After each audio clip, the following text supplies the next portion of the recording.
the Battleground states. Now, it's not officially over, but world leaders, including Prime Minister Sir Keir Starmer, have already congratulated him. Donald Trump addressed his supporters in Florida earlier this morning, promising to rebuild the economy and the country. Have a listen. This is a magnificent victory for the American people that will allow us to make America great again. Already from Westminster to Jerusalem, world leaders have sent their congratulations to Donald Trump, with Sir Keir Starmer saying the special relationship will continue to prosper. Votes are still being counted in a number of battleground states, and Sky News is yet to call the result, though the chances of a win for Kamala Harris seem increasingly remote. And it's been a big night for congressional Republicans too, with the party retaking control of the Senate and Trump saying they're also on course to take the House.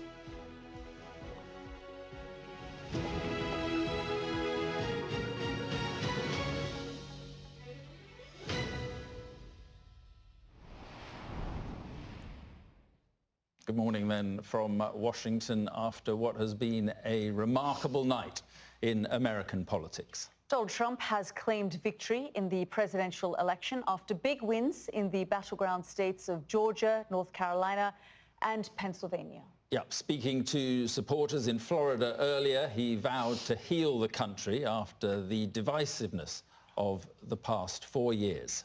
But as we've been saying, it's not over yet, not officially anyway. He's still 4 votes short in the Electoral College, according to our projections. However, it seems a long way back for Kamala Harris. This is what Donald Trump had to say to supporters in Florida a short time ago. This was a movement like nobody's ever seen before. And frankly, this was, I believe, the greatest political movement of all time. There's never been anything like this in this country, and maybe beyond.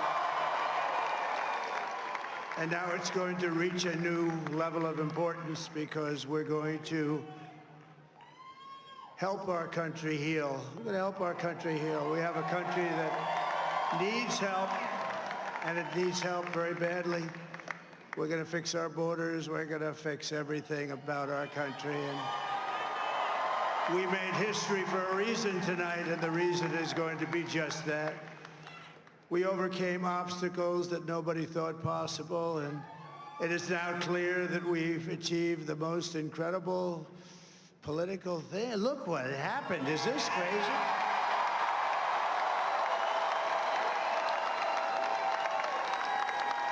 But it's a political victory that our country has never seen before, nothing like this. I want to thank the American people for the extraordinary honor of being elected your 47th president and your 45th president. And every citizen, I will fight for you, for your family, and your future. Every single day I will be fighting for you, and with every breath in my body, I will not rest until we have delivered the strong, safe, and prosperous America that our children deserve and that you deserve. This will truly be the golden age of America. That's what we have to have. This is a magnificent victory for the American people that will allow us to make America great again.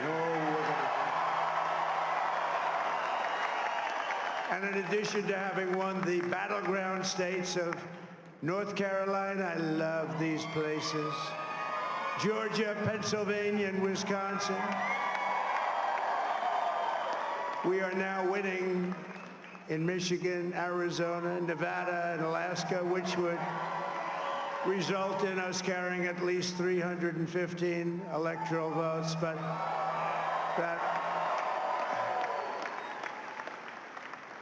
it's much easier doing what the networks did or whoever called it, because there was no other path. There was no other path to victory. We also have won the popular vote. That was great. Very proud of that.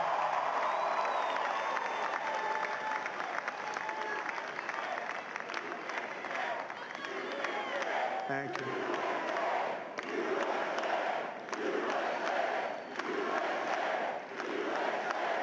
Thank you very much. Thank you. And, winning the popular vote was very nice, I will tell you. It's a great feeling of love. We have a great feeling of love in this very large room with unbelievable people standing by my side. These people have been incredible. They've made the journey with me, and we're going to make you very happy. We're going to make you very proud of your vote. I hope that you're going to be looking back someday and say that was one of the truly important moments of my life when I voted for this group of people beyond the president, this group of great people. America has given us an unprecedented and powerful mandate.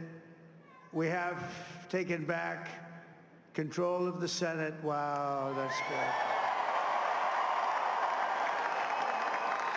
And the Senate races in Montana, Nevada, Texas, Ohio, Michigan, Wisconsin, the great Commonwealth of Pennsylvania, were all won by the MAGA movement. They helped so much. And in those cases, every one of them, we worked with the senators. They were tough races, and I mean, the number of victories in the Senate was absolutely incredible. And we did tele-rallies. We did tele-rallies with each one of them, and sometimes we did 2 or 3 and it was amazing to look at all of those victories. Nobody expected that, nobody. So I just wanted to thank you very much for that. And you have some great senators and some great new senators. And it also looks like we'll be keeping control of the House of Representatives.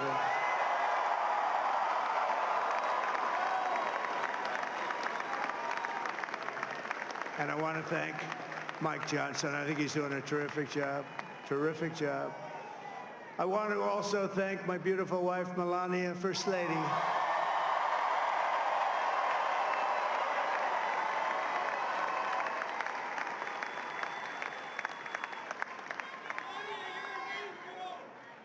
Who has the #1 best-selling book in the country. Can you believe that?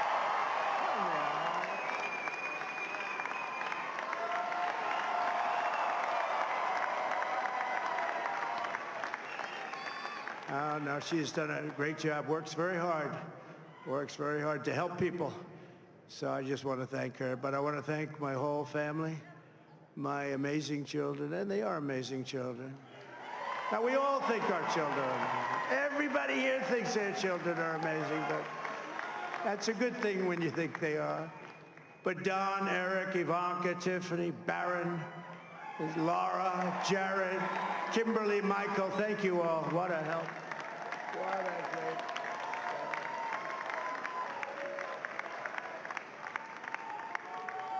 My father-in-law, Victor, is tremendous, and we miss very much Melania's mother, Amalia. We miss Amalia, don't we, huh? She would be very happy right now, standing on this stage. She'd be so proud. She was a great woman, that one. Beautiful inside and out. She was a great woman.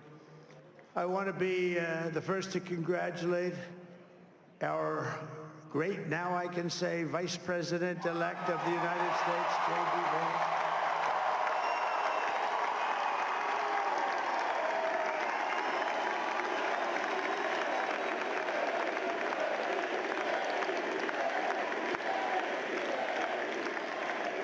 And his absolutely remarkable and beautiful wife, Usha Vance.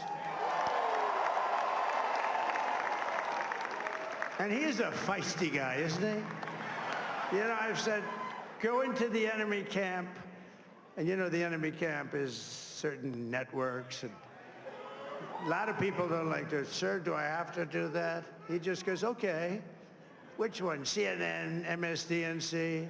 He'll say, All right, thank you very much. He actually looks fine. He's still like the only guy I've ever seen. He really looks forward to it, and then he just goes in and absolutely obliterates them.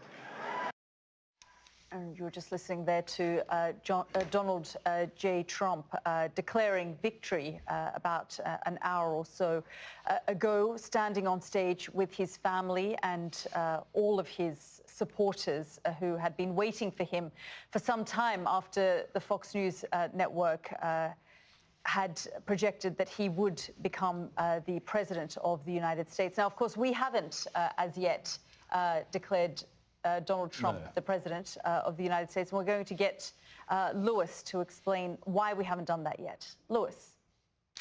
Well, Yalda, the reason is, and people might be scratching their heads, and because, as we can see, Trump is only 4 electoral college votes away from clinching the presidency, and Alaska is 3, and Maine's second electoral district is 1, and that would take you to 270. But Alaska, we haven't got all of the votes in yet, and we can still see that there is still a substantial amount of vote to come on the board. And so until the networks are absolutely convinced, just numerically, that it is no longer possible for Kamala Harris to overtake Donald Trump in all of these states, you can see 96% there of Wisconsin in, for example. What we can see in Milwaukee, for example, there's still about 26% of the vote to come in. So it would arithmetically, numerically, just about be possible for Kamala Harris if she scored a particularly late surge in enough of these places to win. But we have to say that is highly unlikely. It isn't an especially probable outcome in any way, but we are just waiting, and I don't think it will be long now as more of those returns come in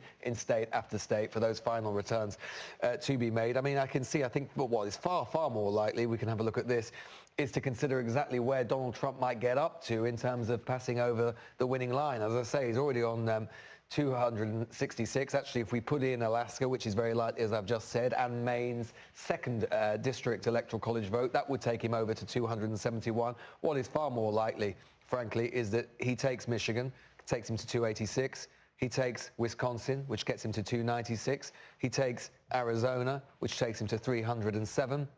And then he takes Nevada, which takes him up to 313, which would actually best his winning total of 2016, where he got 306 electoral college votes. So he would be able to say that he'd beat his own record in terms of the electoral college. He'd be able to say that he would become the first Republican to win the popular vote since George W. Bush in 2004, a singular achievement, something that we know he had long coveted, because obviously Democrats have long beat him over their head with the accusation that he was an illegitimate president in 2016 for not winning the popular vote. He'll be able to say that he's done that. He'll be able to say that he's won the Senate and will probably be able to keep the Senate even in the midterms of 2026. Such will be the cushion that the Republicans will enjoy, and probably, although we won't be able to say for a little bit of time, will have taken the House. It is a Trump clean sweep, whichever way you look at it. Yeah, and what's